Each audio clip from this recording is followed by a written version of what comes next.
Good morning friend, welcome to welcome to my YouTube channel stand dictation. जो आज तारीख 28 जून और आज मैं आपको यहाँ पर दैनिक जागरण समाचार पत्र की संपादकीय 80 प्रति मिनट और 100 प्रति मिनट की गति में बोलूँगा। अगर आप हमारे चैनल स्टैंड डिक्टेशन जो पहली बार आए हैं तो चैनल को सब्सक्राइब कर लीजिए। वीडियो पसंद आए इसे लाइक करें और शेयर करें। तो आइए दैनिक जागरण संपादकीय स्टार्ट होगी 80 प्रति मिनट 5 सेकंड बाद।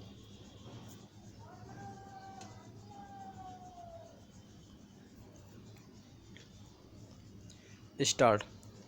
चीन से सीमा विवाद पर कांग्रेस किस तरह अलग थलग पड़ गई है, इसकी पुष्टि राष्ट्रवादी कांग्रेस पार्टी के प्रमुख शरद पवार के इस बयान से मिलती है, जिसमें उन्होंने कहा कि राष्ट्रीय सुरक्षा के सवाल पर राजनीति नहीं की जानी चाहिए।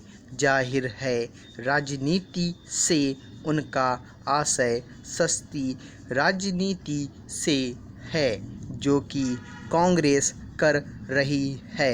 शरद पवार ने बिना किसी आग लपेट कांग्रेस को 1962 की भी याद दिलाई, जब चीन ने भारत के एक बड़े भूभाग पर कब्जा कर लिया था। क्या यह हैरत की बात नहीं कि कांग्रेस ने सत्ता में रहते समय इस भूभाग को हासिल करने की कोई कोशिश करने के बजाय चीन से चंदा लेना जरूरी समझा। हाल के दिनों में यह दूसरी बार है जब शरद पवार ने कांग्रेस और ख़ास तौर पर राहुल गांधी को झिड़का है। इसके पहले सर्वदलीय बैठक में भी उन्होंने उन्हें नसीहत दी थी।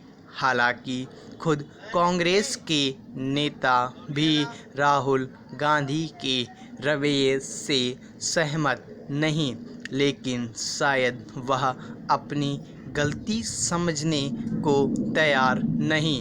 वह जिस तरह यह साबित करने पर आमादा है कि चीन ने हमारी ज़मीन हथिया ली है और प्रधानमंत्री ने उसके समक्ष समर्पण कर दिया है, उससे यह जानना कठिन है कि वह किसके हितों की चिंता करने में लगे हुए हैं।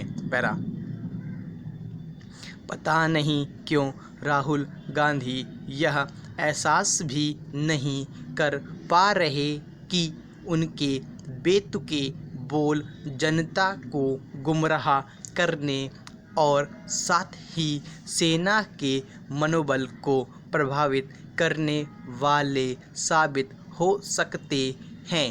क्या इससे अधिक लज्जा की बात और कोई हो सकती है कि जब भारत सरकार चीन को उसकी हद में रहने के लिए चेता रही है, तब राहुल गांधी प्रधानमंत्री की घेराबंदी करने में लगे हैं।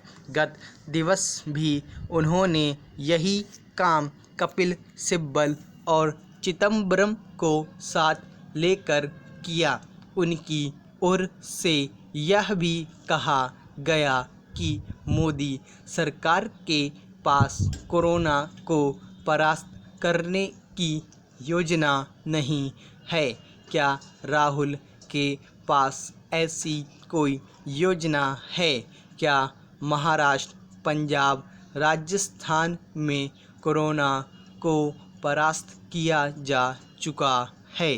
क्या यह एक महज दुर्योग है कि कांग्रेस ने पहले कोरोना महामारी से निपटने के लिए आवश्यक राजनीतिक एकजुटता को भंग किया और अब वह यही काम चीन की ओर से पेश चुनौती का जवाब देने के मामले में भी कर रही है? वह यह देखने के लिए भी तैयार नहीं कि उसके रुख से अन्य विपक्षी दलों के साथ साथ उसके सहयोगी दल भी सहमत नहीं।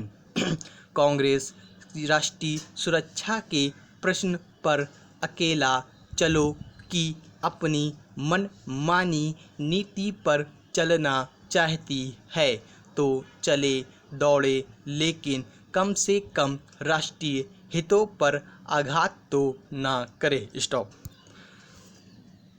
तो आपकी यह 80 सब प्रति मिनट की संपादकी पूरी हो गई। आप लोगों ने अच्छे तरीके से लिखा भी होगा। अब आइए 100 प्रति मिनट की संपादकी स्टार्ट होगी 5 सेकंड बाद।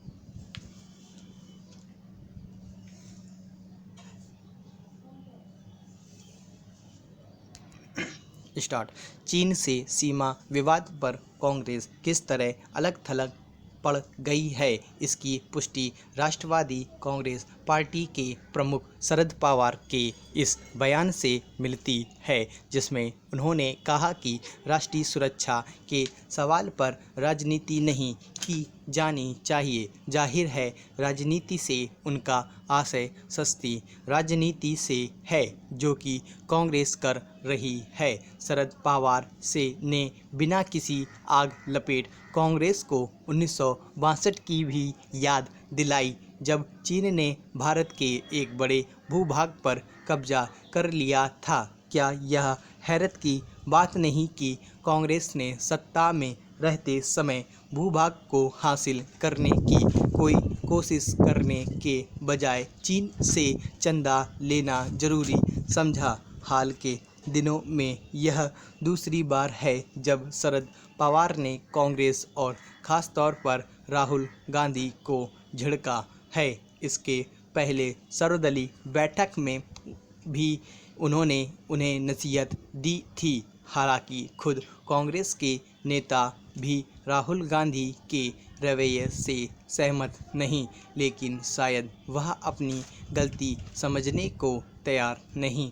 वह जिस तरह यह साबित करने पर आमादा है कि चीन ने हमारी ज़मीन हथिया ली है और प्रधानमंत्री ने उनके समझ समर्पण कर दिया है, उससे यह जानना कठिन है कि वह किसके हितों की चिंता करने में लगे हुए हैं। पैरा। पता नहीं क्यों राहुल गांधी यह एहसास भी नहीं कर पा रहे कि उनके बेतुके बोल जनता को गुमराह करने और साथ ही सेना के मनोबल को प्रभावित करने वाले साबित हो सकते हैं। क्या इससे अधिक लज्जा की बात और कोई हो सकती है कि जब भारत सरकार चीन को उसकी हद में रहने के लिए चेता रही है, तब राहुल गांधी प्रधानमंत्री की घेराबंदी करने में लगे हैं। गत दिवस भी उन्होंने यही काम कपिल सिब्बल और चिदम्बरम को साथ लेकर किया। उनकी ओर से यह भी कहा गया कि मोदी सरकार के पास कोरोना को परास्त करने की योजना नहीं है।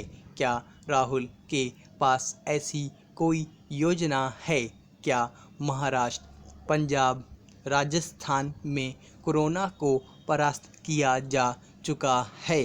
क्या यह एक महज दुर्योग है कि कांग्रेस ने पहले कोरोना महामारी से निपटने के लिए आवश्यक राजनीतिक एकजुटता को भंग किया और अब वह यही काम चीन की ओर से पेश चुनौती का जवाब देने के मामले में भी कर रही है? वह यह देखने के लिए भी तैयार नहीं कि उसके रुख से अन्य विपक्षी दलों के साथ साथ उसके सहयोगी दल भी सहमत नहीं। यदि कांग्रेस राष्ट्रीय सुरक्षा के प्रश्न पर अकेला चलो की अपनी मनमानी नीति पर चलना चाहती है तो चले दौड़े, लेकिन कम से कम राष्ट्रीय हितों पर आघात तो ना करे। स्टॉप। तो आपकी यह 100 मिनट की संपादकी पूरी हो गई।